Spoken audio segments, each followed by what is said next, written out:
سلام دوستان، به چنل خودتون خوش اومدید. من حمید رضا هستم. اومدیم این بار با سری بازی روم توتال وار 2 مود امپایر اجیشن که میخوایم یه سبک جدید آموزشی و تاریخی رو داشته باشیم، یعنی هم با فکشن آشنا بشیم، هم با واقعیت تاریخی که وجود داشته با هم روبرو بشیم. اینجا میخوایم تبدیل به فرمانده تاریخدان حرفه‌ای بشیم و طبق رسم و عادت قدیمی همیشه از کشور پارتها یعنی ایرانیان شروع میکنیم و میریم تو بازی که ببینیم چه خبره. فقط بچه‌ها یه چیز مهم، کانال ما رو سابسکرایب کنید و زنگوله رو فعال کنید که ویدیو جدید که گذاشتیم خبردار بشید. خب بچه‌ها، حاکمیتی که ما باش داریم بازی میکنیم فکشن پارت هاست و بنیانگذار این سلسله ارشک یکمه که از حاکمیت پارت ها یعنی اشکانی ها میشه بچه‌ها، که اولین پایتختشون نیساست که همون میشه بخشای خراسان امروزی خودمون.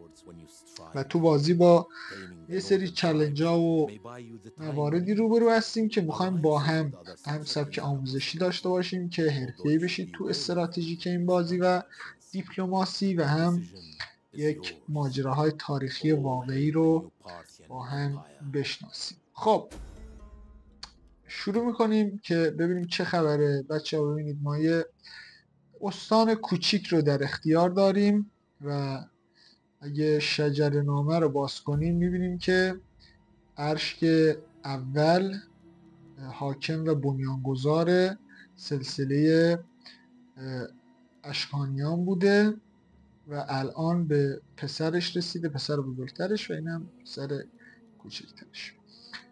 و خب بازی بچه ها خیلی پیچیده و گسترده و خفنه. اونا که روم 1 رو بازی کردن یا روم 2 بازی کردن توی این مود قطعا دچار چالش ها و چالش های جدیدی میشن و میخوام یه کلیتی از بازی براتون تعریف کنم واسه اونایی که تازه با این سری از بازی آشنا شدن. سمت راست پایین اینجا ما مپ کلی بازی رو داریم با 4 تا گزینه بالاش که میتونه اطراف ما رو، اتفاقات و آرمیا و جاسوسای ما رو و اتفاقات حول اطراف ما رو بهمون گزارش بده. در اینجا 3 تا 4 تا مورد داریم. یکی تاریخ رو به ما میگه، یکی مقدار غذایی که ما در هر فصل داریم رو میگه.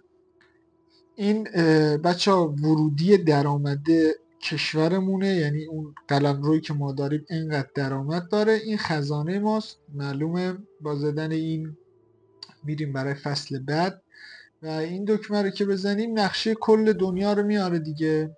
اینه، ما باید کل دنیا رو فتح کنیم و یک حاکمیت خیلی حرفه‌ای داشته باشیم با مرور تاریخ و روایات واقعی که توی داستان‌ها و هست که ببینیم چقدر بازی بر اساس واقعیت ساخته شده. خب ما اینجا جاسوس داریم بچه‌ها که آیز آف د کینگ است، یعنی چشم پادشاه، و میتونه خیلی کارا برای ما بکنه، خیلی به درد بخوره و امروز میخوایم اینجا باش یه حرکتی بزنیم. ببینید در کل بازی ما باید سعی کنیم با قدرت، سیاست و تزویر و این داستانا بتونیم حاکمیت خودمون رو قوی تر بکنیم. این باعث میشه که ما بتونیم یک حاکمیت قدرتمند و یک پارچه داشته باشیم. اولین موردی که ما باید رعایت بکنیم بچه ها، ببینید توی شجره نامه این خاندان اشکانیه. ببینید بچه ها توی این قسمت اگه بیاید میبینید که توازن قدرت بین دو خاندان سلطنتی و اشرافزاده ها تقسیم شده. فعلا با چیزی کار نداشته باشید، این قضیه رو بچسبید، کم کم میریم جلو و حرفه‌ای میشید. پس توی کاراکترها که اینجا هستیم میبینیم که آقای ارشک اول که بنیانگذار بوده نیست، مرده. حالا پسرش ارشک اوله و پسر دومش. اینجا هم 2 تا از اشراف زاده بچه ببینید فرمانده های لشکر ما هستن. بهترینه که فرماندهان لشکر در اختیار افراد سلطنتی باشن، یعنی کسایی که اصالتاً جزو طرفدار حاکمیت. ولی خب ایرادی نداره، اول بازی ما اینا رو به ماموریت ها میفرستیم، جنگ ها میفرستیم و خودمون مدیریت میکنیم تا بعد ارتش مدرنتر و قویتر رو که ساختیم فرماندهیش رو به افراد سلطنتی. اینور ما قرار حاکمیتمون رو بگیریم. ببینید اگه اینجا نگاه کنید این پارتاست، پارتیا. ببینید بچه ما یه قسمتیشو داریم و 3 بخشش در دست این بره. خب میایم چیکار میکنیم؟ ما اول باید با ارتشی که در اختیار داریم بتونیم این 2 تا قسمت رو فتح کنیم. میایم اینجا و این قسمت یکم ارتشمون رو تقویت میکنیم. اینجا هم ارتش خوبی داریم، نیاز به تقویت نداره. و جاسوس ما بگیم اینجا یه خرابکاری بکنه این جاسوس ما، اگه موفق بشه خیلی به نفعمون میشه. خب عالیه. خدا خواست که من موفق بشم. ببینید بچه ها این جاسوس ما اومد نارضایتی رو تو این کشور برد بالا. حالا ما میتونیم بگیم همینجا نارضایتی رو ببره بالا، هم تو پایتخت که ما بهش میگیم تو پایتخت هم ببر بالا این نارضایتی و این جاسوس ما رنکاپ میشه. ببینید اگه من این سپر شمشیر رو بزنم اینجا میگه که آقا جاسوس شما یه درجه گرفته، یه تجربه کسب کرده و معمولا من وفاداریش رو انتخاب میکنم چون خیلی باعث میشه قوی تر کار کنه و هزینه ها رو کمتر کنه.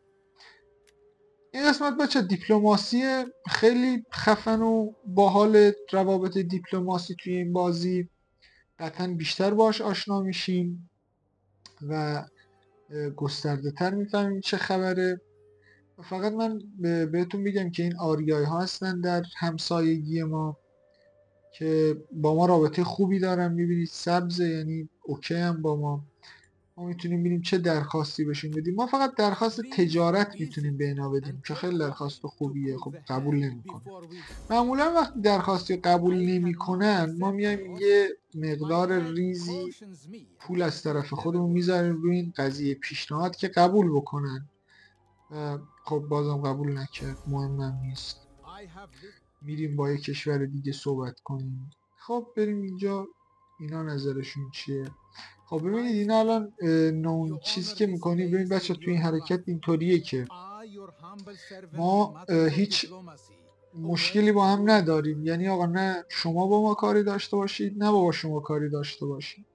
حالا یه میلیتری اکسیس هم بهش میزنیم که یه مقدار یارو سوسو میشه، به خاطر من حذفش میکنم که یه پولی ازش بگیریم واسه این قضیه. او قبول نکرد. خب این حرکت رو با این قبول میکنه. او هیچ نمونه نمیسن. خب همین رو قبول کن. بذاریم یه ذره جبهه های اطراف رو، نظر اطراف رو به طرف خودمون مثبت کنیم. بعد کم کم باشون قراردادهای دیگر میبندیم. در همین ابتدا ما یک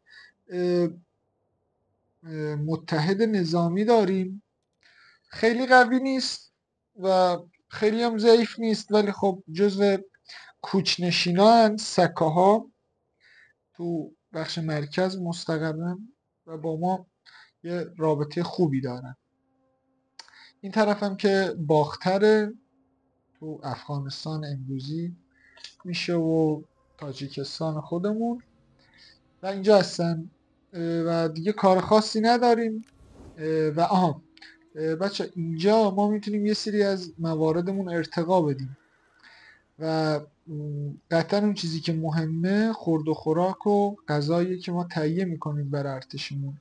من اینو انتخاب میکنم چون یه مقدار ببینید سمت چپ نوشته که برای ما درآمدزایی داره، 5 تا غذا میاره و یا تا حدودی هم مردم ناراضی میشن ولی ما کار خودمون میکنیم. به هر حال ما پادشاه هستیم. ولی من باید تصمیم بگیرم. من باید تصمیم بگیرم. بچه این بخش تکنولوژی هستش و چون ما در ابتدا قرار کشورگشایی کنیم و به اطراف و نبردهای زیادی بریم، معمولا ما از این گزینه استفاده میکنیم که نیروی زمینی قوی تری داشته باشیم چون تعداد بالاتره. و اگه دقت کنید -2% آپکیپ نوشته کاست فور آل آرمیز، یعنی 2% از هزینه نگهداری ارتش ما رو هم کم میکنه. خب خوبه، تو 2 فصل هم به این تکنولوژی میرسیم و میتونیم ازش استفاده کنیم. صندوقچه هم که اینجا بچه ببینید تکس لول یعنی چی؟ یعنی ما میتونیم با کم و زیاد کردن این خط مالیات رو از مردم بیشتر بگیریم یا کمتر بگیریم. یعنی اگه من ببرم بالا میبینید که ورودی درآمدم بیشتره، اما ببینید اینجا نارضایتی مردم میره بالا. به خاطر همین من این کار رو توصیه نمی کنم فعلا، چون ما یک حاکمیت و یک حکومت نوپا هستیم. این کار رو توصیه نمی کنم که باعث میشه نظر مردم از روی ما برگرده. بریم برای فصل بعد.